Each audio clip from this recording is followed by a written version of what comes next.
Hello and welcome to Bring On the Bad Guys, this superhero punchy kicky type show for emotionally14.com. I'm one of your regular hosts, as always, Brad Harmer Barnes. I'm joined by my slightly irregular host, Ian Harmer. Hey, it's us.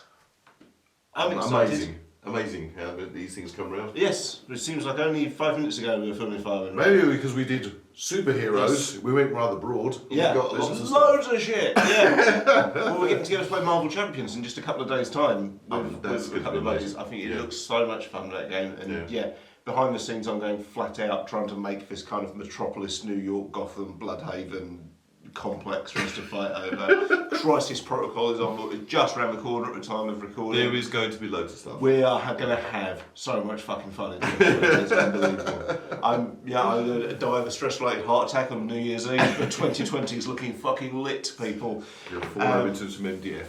Yeah. And the reason we're here is we've got more new shit to play with. More stuff. Coming from Night Models, we've got stuff for both the Batman Miniatures game and the DC Universe game. And we're big fans of the Batman Miniatures game as it stands at the moment, but there's a new edition in about 4 weeks' time.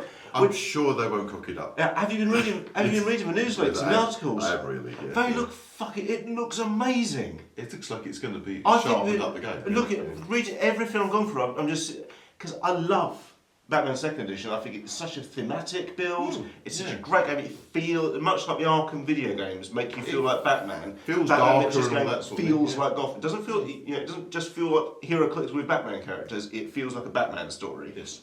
And I've always been like, oh, what are they going to change? Are they going to make it more like DCU? And it's just going to be, I love DCU, but it's just going to be like a throwdown. I want it still to be Batman. And every bit of news article that's come out, I've just sat there and gone, yes. This does sound like Street This sounds better. Yeah. Harvey Bullock in the corset, yes, this sounds awesome. Yeah, it's, I'm hopeful the corset isn't overly expensive, because the Dark Knight Rises set was £200 retail price. Was it really? Which is a big ask for people to do as a starter set. That's a lot of money. Yeah, so I'm hopeful of a reining in. I mean, if it's £100, that's roughly retail price of a Legion corset, so I can forgive that. Maybe a little more, because for a smaller press, and there's a lot of stuff in that box. Okay. Yeah. But it's still a lot of people to find that money. Yes. But they have said all your existing models and all your existing cards will be fully compatible with 3rd edition. Yeah. So I'm hopeful they're going to put the 3rd edition rulebook up as a PDF. There's no reason they wouldn't, because they want to retain their market and their current players. So hopefully we're going to do that until we can scrape together enough to be able to play but we've got new shit to talk about before that arrives. Do you want to bring them up on the Bad Guys conveyor? There's a lot. Well, there is a lot, people. Oh, we've got the Watchmen set for Batman Miniatures game. We have got the Universe ones. We've got Lexcorp Army for DCU. The Eradicator. The Eradicator for DCU. And Cyborg, Superman and Mongul. Oh! That's heavy hitters. He must be a lot bigger than them, is all I can say. I mean, the cape's going to take up some space. I didn't know, but I'd say that as a head swap. Ah, yes. You can't get past us. What are we expecting from these? I'm expecting to play like Space Marines. I would, it's a squad formation with Lex Luthor. I presume they're bodyguards. But I hope so. Yeah, they've got Devastator there, and what looks like a psi person, a heavy hitter. He looks pretty powerful as well. I mean, we're going to have to be able to fight Darkseid to a standstill. You'd hope as a corset. Oh, I don't know. We do love a bit of Darkseid, don't we? Oh, that's it's the term that turns up in both our shows. So, I'm hopeful these are decent rank and file guys, can chuck out some firepower lenses when he hits. I want him to have tactical stuff, because he's supposed to be the smartest. He's supposed to be the mastermind sort of guy, isn't he? So I'm hopeful there's going to be some strategic options with Lex Luthor as a playable character in DCU. Eradicator, a enforcer recruited by General Zod to hunt down illegal Kryptonians. So is he a Kryptonian, or is I'm not 100% sure. No, whether he's a sort of cyborg. Yeah, no, I believe he is of Kryptonian origin, whether a clone or something like that. Right in, that's what the comment section is for. Because I'm Marvel zombie, I'm doing my best. I'm really trying to learn. I don't know everything yet. So we're on the learning curve. Yeah, fill me in, okay? But I've read a couple of Eradicator stories, and he does hit hard. And there's a lot of heavy hitters in DCU, and my only concern is this is like wave 2, and we're looking at steady power creep and a series of hard Supermen. Yeah, there was quite a lot of bad guys. Hopefully we'll see some more balance, maybe some more Wonder Woman or some Batman support. We need some light side. We need some Nightwing as well. Yeah, a Bat family set. Backlit Nightwing. Throwing Batgirl, Robin, Nightwing. That'd be good. Yes, that'd be Gordon. good. Yeah, that'd be a fun pack. Yeah, and we have Cyborg, Superman, and Mongul. Mongul is one of the hardest punching guys in the DC. Yeah, it was new to me though. Yeah, apparently he's up there with Superman and Darkseid in terms of how hard he can hit. Okay. Yeah, he's a little bit. I think he's been a Flash, a Green Lantern, and a Superman villain, so he's able to hit hard. And Cyborg Superman is one I remember because I read the Death of Superman series in the mid-90s. And after a while, there's I think 4 Supermen turned up. One was Superboy, who was a clone of Superman, so he was like 15, 16-year-old Superman. There was Man of Steel, who was a construction worker who built a suit of armour, kind of like an Iron Man thing, and he had a sledgehammer. Yes. And he said, "I'll never claim to be Superman, I'm just trying to do what he did." And there was another one who actually I think turned out to be Superman Reborn. And then there was Cyborg Superman, who turned out to be a little bit evil. Yes. And again, apparently he jumped over and became a Green Lantern villain for quite a while. So again, capable of throwing down with the tough guys. So he is obviously... He's not going to punch as hard as Superman, but he might have some of the tactical acumen we're expecting with Lex Luthor. I mean, I have read it, I remember encountering him in Fantastic Four meets Superman. Oh, yeah. Crossover. It's awful, don't read it. Don't. In fact, if there's any Marvel DC crossover, just don't. They're mostly balls. Yeah, apart Batman Punisher was alright. The rest of them are balls. Don't do them. But what we're going to do is we're going to slice this open and take a look at what we've got. Actually, so what are we expecting from these guys? A little bit evil, a little bit good. A little bit evil, a little bit good. There's a blue dude in there. There's a blue dude in there. Doesn't he just end the game? You'd think, right? Can we play DC? No. He's 350 rep points, which is a standard game in 2nd edition. So this should be a complete force in this Batbox. Okay. Got Bubastis as well. Yeah, but he's... I'm concerned that Night Owl looks like he's taking a shit, but we'll look at the sculpture Okay, let's see what's inside. Okay, so the Watchmen Batbox, which should be 350 rep points. Now, on paper, those don't look too hard to put together. They look alright, actually, don't they? Yeah. So inside the box, first thing that greets you is the Quick Start Rules, which is a little fold-out brochure containing a stripped-down version of the rulebook. Obviously, the full rulebook is available as a free download from Night Model's website, but on your way home in the pub after you've been to the shop, it's nice to read a little brief. Just easy access sort of thing, yeah. We have the instruction manual there. There's also, on the other side, we have the scenario guide. So it looks very much like we were expecting Dr. Manhattan to just own everything. It looks like he's the objective. So he's not actually a playable Bond. No, trying to control Dr. Manhattan seems to be the Watchman's objective. Well, that makes a lot of sense, to be honest with you, because, I mean, you just unmake everybody otherwise. Yep. Run through some of the models, or run through these? Sure. Yeah. So we have... We've got Manhattan torso. Yeah. I'm not sure what that lump is. It's not in the book, you know. He's in the nip. Nearly. So who watches the Watchmen? Each round you can ignore up to one enemy rule that targets a friendly model. Dr. Manhattan is the special objective, thank God. Well, Rorschach is pretty complete. Yeah, so he scores, but he can just apparently randomly just fuck off from a game, go up to the moon and start making stuff up there. Really? Yeah. Other characters like Silk Spectre, Ozymandias and Rorschach can influence his movement slightly. Oh, because he's still got some connection with being remembering he's human, yeah?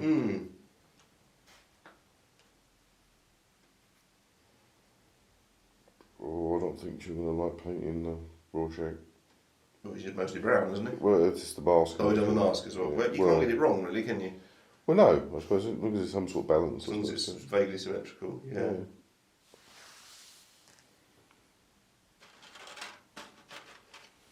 Nice detailed items. So Bubastis is a free agent, affiliated for Brave and the Bold, rival above Brave and the Bold, not sure how that works. Animal Claws, Large, Stealth, Super Jump, True Love, Ozymandias. Daniel Dryberg, known as Night Owls, a free agent, affiliation Brave and Bold, rivals of Brave and Bold again, they all seem to have that, not sure how that works. Archie, Arrest, Batcape, Bonebreaker, Brutal, Reinforced Gloves, Total Vision. The Comedian comes with a machine gun, a 50 caliber and a grenade launcher, and the keywords Dirty Fighter, Distract, Hardened, Psycho, Rapid Fire, Reinforced Gloves, Shooter and Veteran. Silk Spectre 2, Free Agent, Acrobat, Close Combat Master, Combo Unarmed, Counter-Attack, Martial Artist.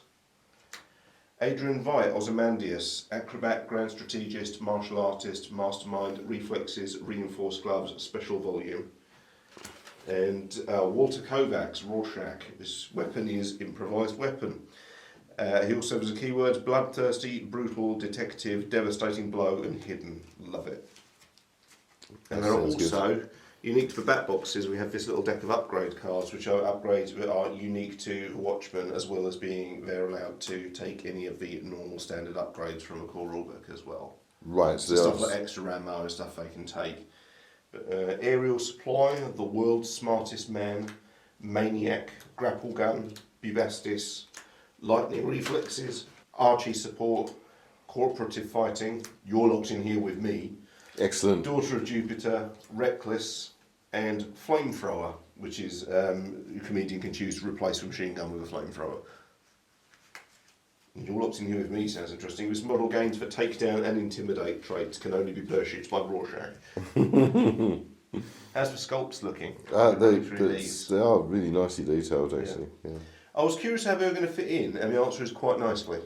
Yeah, I'm relieved about Manhattan that he's not actually playable, because that would make no sense to me. Yeah, totally. Yeah, so Dr. Manhattan deploys in the centre of the board and rolls 2 dice one at a time. The first die indicates the direction you must move the marker, and the second dictates the number of inches moved plus 2 inches.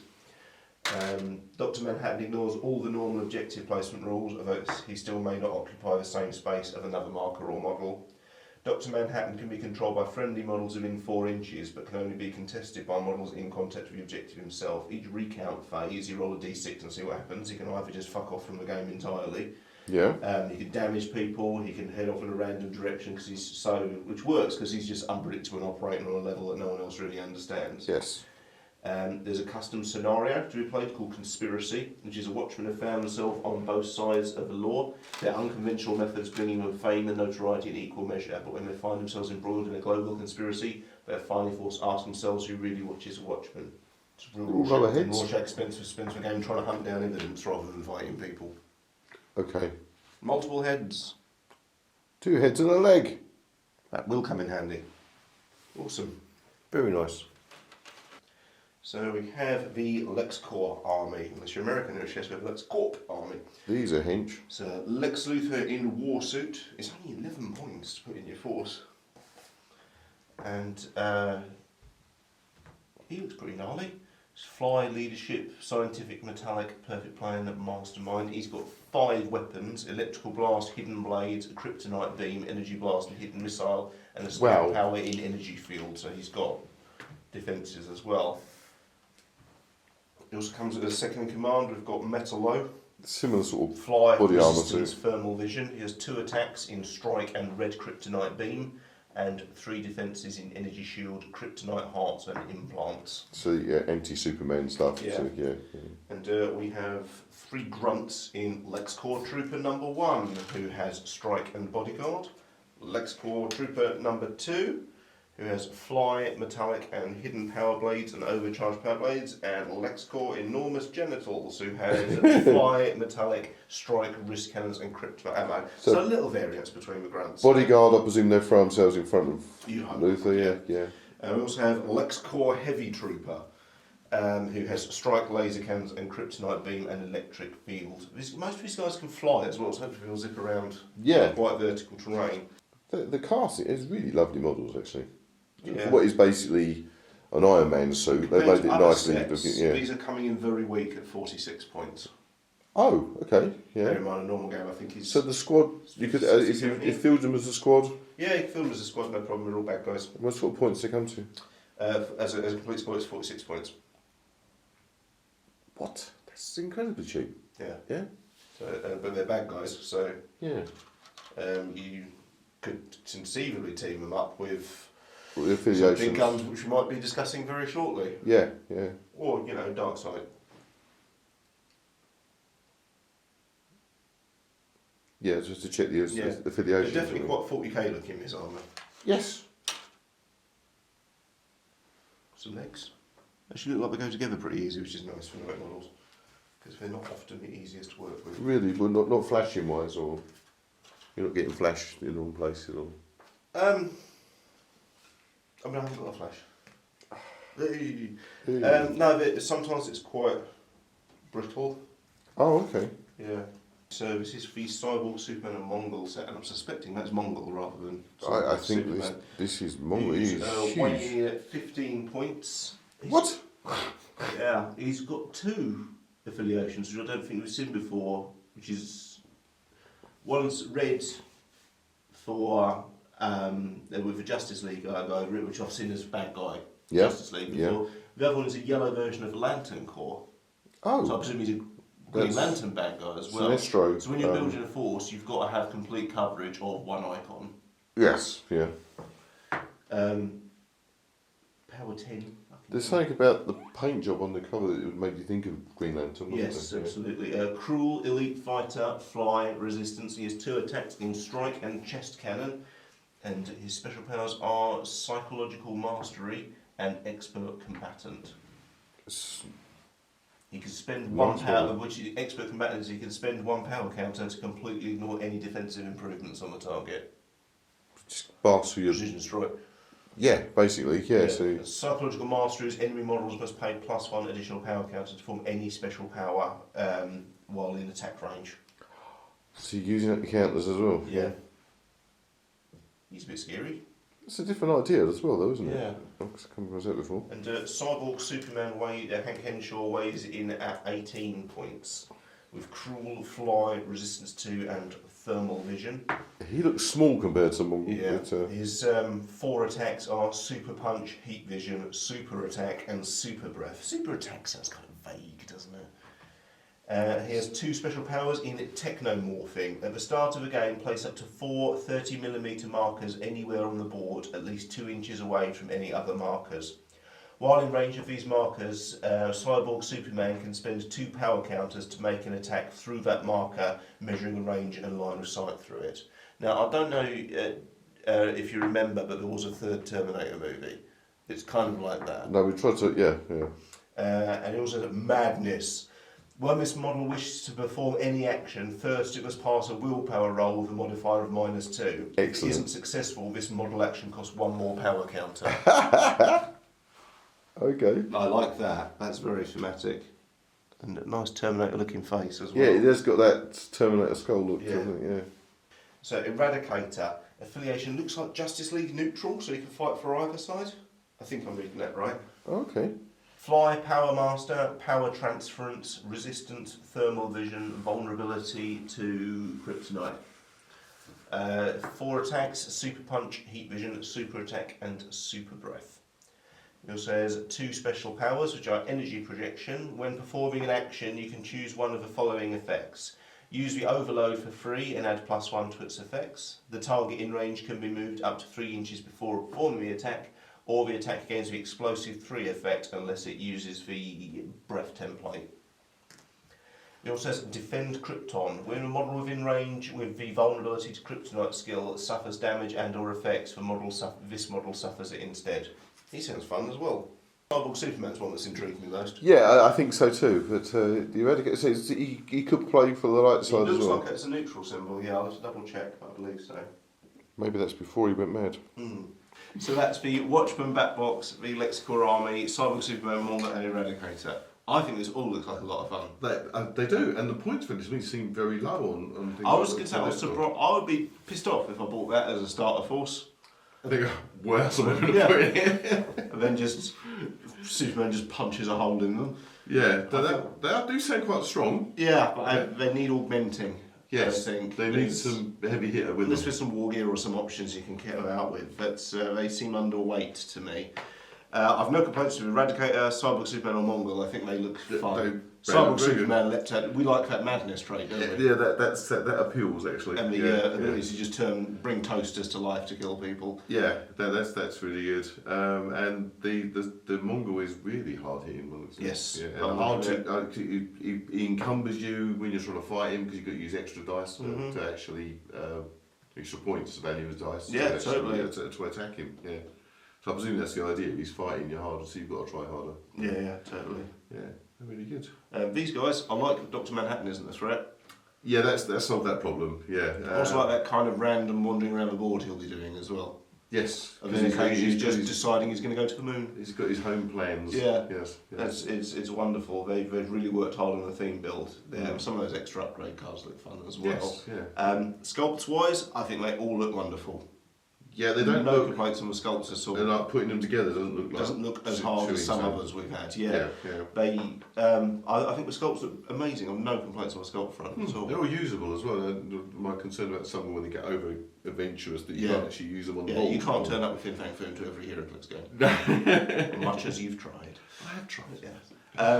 Yeah. These and it was actually looking through the quick start guide. There's actually 2 different 350-point teams you can make out of this. Nice. It's not you've got to feel each of every game, and obviously as you get more models, you can tinker around and start mixing factions as well. I'm curious. We've seen I think that's the first time we've seen the Green Lantern. That's right. Affiliated to Green Lantern. In their paint job, he has got. He's got that greeny. Looks like a Green Lantern direction. That can also play better Justice League villain as well. Yes. So they're going to be fun, I think. Yeah, no, we could do with some heavy-hitting good guys. Well, I mean, we have Superman. Well, he's quite good. And Swamp Thing. Yeah, he punches. Yes. Constantine. Yep. So we've got heavy hitters on the way. That's true. Yeah, that's true. Yeah. It's going to be fun. Okay, guys. We hope you've enjoyed this. Thanks so much for watching. This has been Bring On The Bad Guys for emotionally14.com. What's Emotionally 14? It's our website dedicated to fantasy, sci-fi, horror, superheroes, tabletop gaming, Vigima gaming, and all the other stuff you love that's geeky. And you can find that at emotionally14.com. And you can follow him on all social media channels at emotionally14. If you want to keep up with what I'm doing, or even better, if you want to follow the show, you can find us on Instagram at Bring On The Bad Guys, and on Facebook, it's a bit weirder, but you can find us at Bring Bad Guys. If you want to follow me, I'm on Twitter and Instagram at RealBradHB, and you're on Instagram at Great Old One. Hey! Okay, guys, thanks very much for watching, and we'll see you very soon. Bye. Bye.